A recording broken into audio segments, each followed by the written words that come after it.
12e et dernier article de notre credo, je crois à la vie éternelle. De quoi s'agit-il quand on parle de la vie éternelle? Il s'agit non pas de la vie présente, mais de cette vie qui suit la vie présente. Nous savons que la vie d'ici-bas se terminera, elle se termine pour tous les hommes, il n'y a pas d'exception. Donc cette vie éternelle, c'est la vie qui suit la vie d'ici-bas, c'est la vie donc future, et éternelle parce que elle durera sans cesse. Elle n'aura pas de fin, elle sera interminable. Pourquoi? Parce que notre âme est immortelle, notre âme est spirituelle. Qu'est-ce que cela veut dire? Cela veut dire que notre âme n'est pas corporelle. Elle est immatérielle. Mais non seulement immatérielle, mais spirituelle. C'est-à-dire qu'elle peut poser des actes qui sont en dehors du temps et en dehors de l'espace. Notre âme peut voyager dans le temps. Notre âme, quand elle pense, peut s'arracher au temps. Et puis, surtout, bien, notre âme peut entrevoir, peut comprendre, peut connaître des idées. Et les idées sont universelles. L'idée d'homme, par exemple, est une idée qui transcende le temps et qui transcende la matière et qui transcende l'espace. Donc notre âme est capable de poser des activités, des actes qui transcendent l'espace et le temps. Cela signifie que notre âme n'est pas enfermée, si l'on peut dire, contrainte ou disons limitée, c'est ce qu'il faut dire exactement, notre âme n'est pas limitée par le temps ni par l'espace. Voilà ce qui fait que notre âme est non seulement spirituelle, mais immortelle. Puisque notre âme a la capacité de poser de tels actes, c'est qu'elle a une nature qui permet cette capacité de poser les actes. Puisque les actes que nous posons sont la conséquence de la nature que nous avons. Si donc notre âme pose des actes qui ont une saveur immortelle, en dehors du temps, en dehors de l'espace, en dehors du lieu, eh bien cela signifie que notre âme a cette nature d'être immortelle. Voilà pourquoi notre âme a une vie sans fin. Elle a une éternité devant elle. Et c'est ce que l'on entend par ce mot de vie éternelle. Après la mort, notre âme continue de vivre et de la vie éternelle. Cette vie éternelle, on l'appelle aussi la vie de félicité pour les justes ou la vie de tourment pour les méchants, pour les pécheurs. Voilà donc ce qu'est la vie éternelle. C'est ce qu'on appelle aussi les fins dernières. Les fins dernières, justement, ce sont ces derniers actes de notre vie qui décident du sort éternel, qui décident de l'éternité de notre vie. C'est ce que l'on appelle les fins dernières. Ce sera terminé, c'est-à-dire qu'il y aura 3 actes qui seront posés, 3 actes après lesquels eh bien, l'âme sera comme immobilisée dans une vie sans fin. Ces 3 actes, ce sont d'abord la mort, c'est ensuite le jugement, notre âme sera jugée, et enfin, c'est l'exécution de la sentence de ce jugement. Ce sont ces 3 actes qui font les fins dernières, et ce sont ces 3 actes qui déterminent notre âme dans son sort éternel. Vie de félicité, ou alors, hélas, vie de tourment pour les méchants.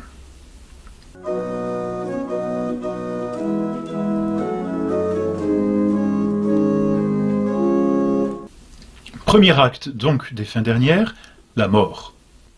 L'homme est appelé à mourir. Qu'est-ce que la mort? La mort, c'est la séparation de l'âme et du corps. Et c'est un déchirement, justement. Nous disions que notre âme et notre corps forment une seule substance. Ce ne sont pas 2 choses qui sont l'une avec l'autre, ou comme une âme enfermée dans un corps, ainsi qu'un liquide pourrait être enfermé dans un vase. Non, c'est plus que cela.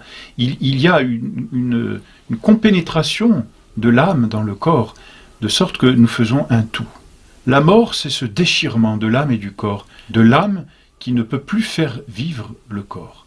Alors, ce déchirement s'opère et s'appelle la mort. Le corps et l'âme sont séparés, le corps retourne en poussière en attendant la fin du monde et la résurrection de la chair. Notre âme, elle, va comparaître devant Dieu.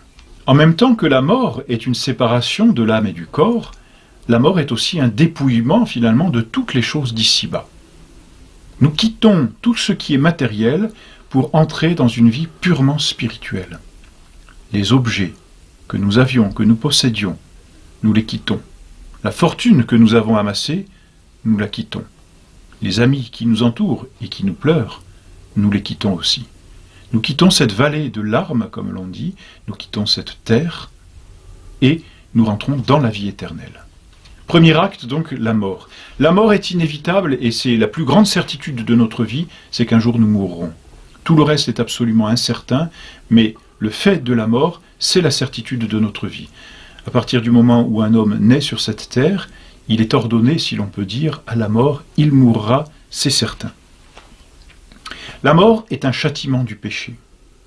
Au paradis, Dieu avait donné à Adam et Ève des dons préternaturels, c'est-à-dire qui se surajoutaient à la nature, et parmi ces 4 dons qu'il avait donnés, il y avait l'immortalité.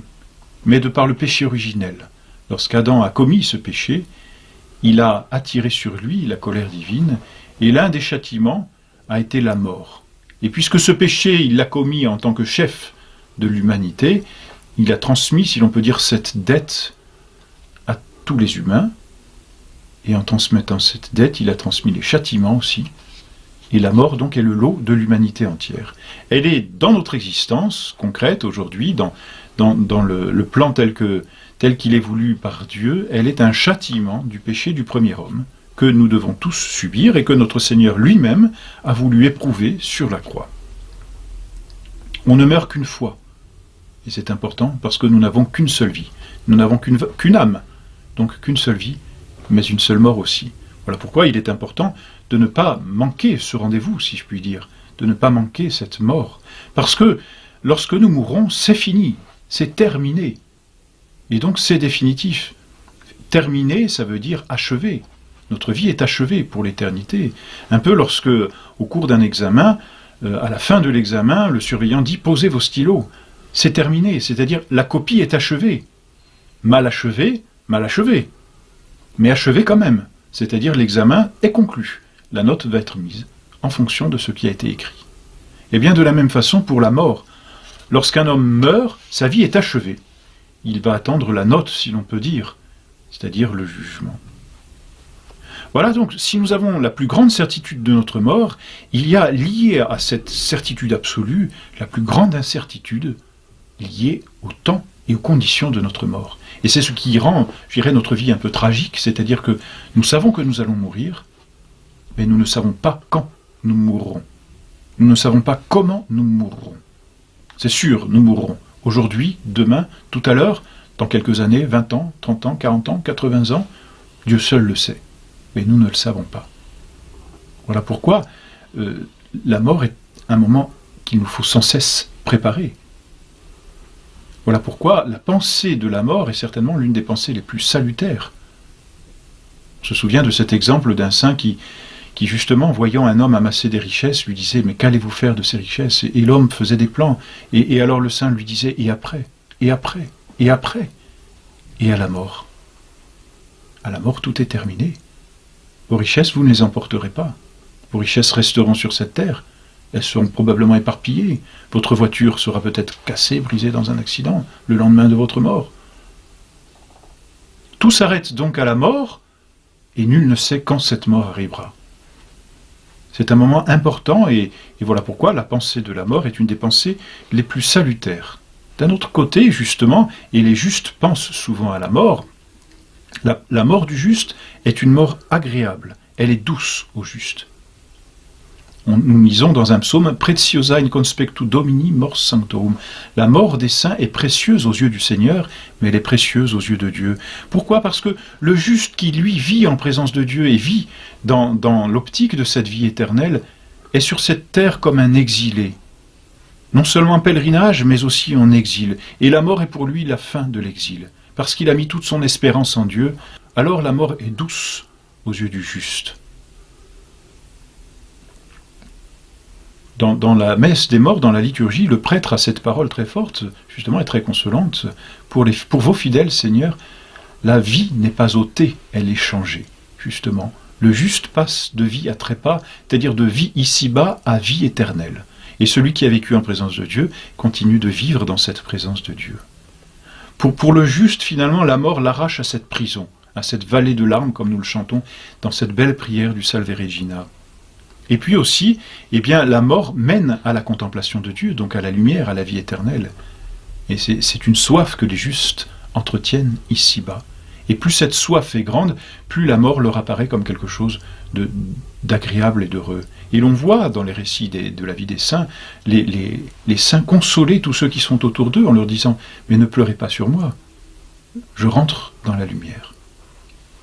Tandis que la mort du pécheur est quelque chose d'horrible, parce que le pécheur qui s'est attaché au bien d'ici-bas sait qu'il perd tout en mourant. Mais comme il ne s'est attaché à rien de spirituel, il ne gagne rien en mourant. Et c'est tragique. Voilà pourquoi la pensée de la mort est certainement la pensée la plus salutaire pour nous aider à bien vivre ici-bas.